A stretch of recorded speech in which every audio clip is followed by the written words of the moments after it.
Welcome to Law and Economic Development, aka LLB 506, where theory meets the real world.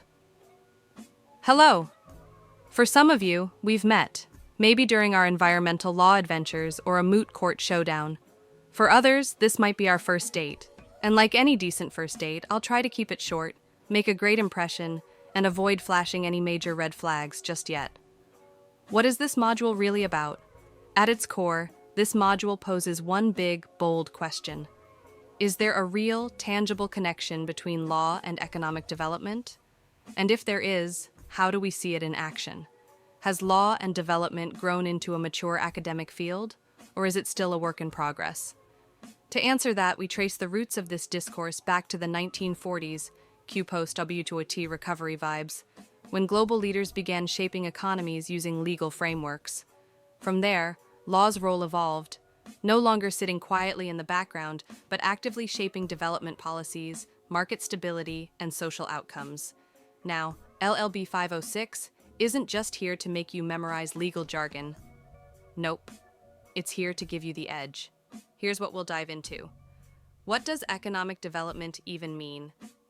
Theories of economic development. Yes, the nerdy, juicy stuff. Where law fits into all of this, both conceptually and practically.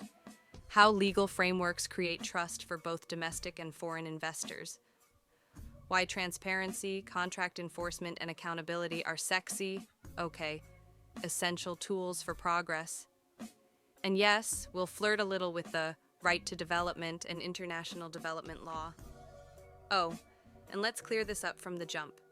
International economic law is not equal to law and development. They overlap sometimes, like confused siblings, but they're not the same. Why should you care? Because this module doesn't just fill your academic plate, it prepares you for the real world.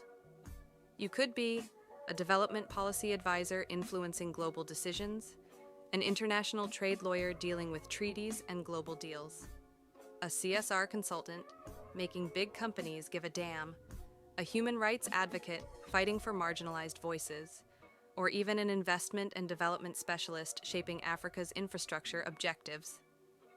By the end of this, you should be able to logically argue how law impacts economic growth, advise on legal frameworks in development scenarios, understand how laws create or disrupt opportunities across different economies.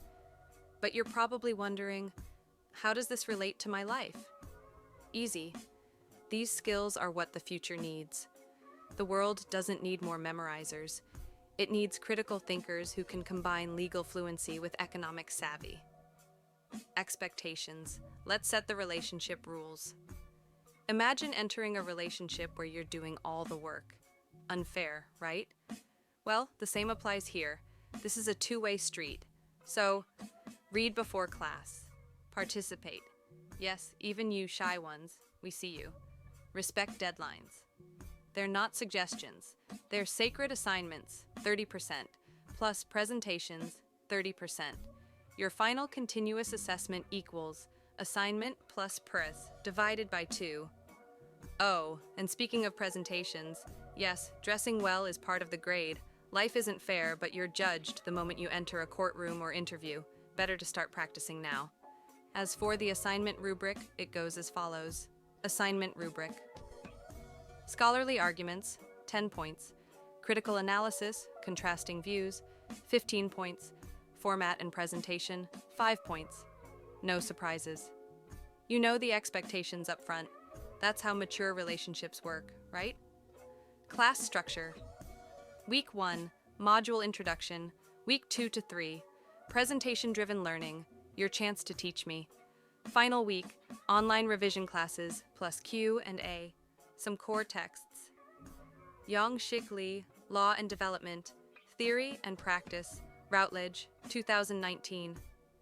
Michael J. Trebilcock and Mariana Monteprado, Advanced Introduction to Law and Development, Edward Elgar, 2014. V. Gumede, Inclusive Development in Africa, Africa Institute of South Africa, 2018. Catch more of this energy on my YouTube channel, Legal Lens Zimbabwe, where we simplify law, demystify lectures, and try not to bore you to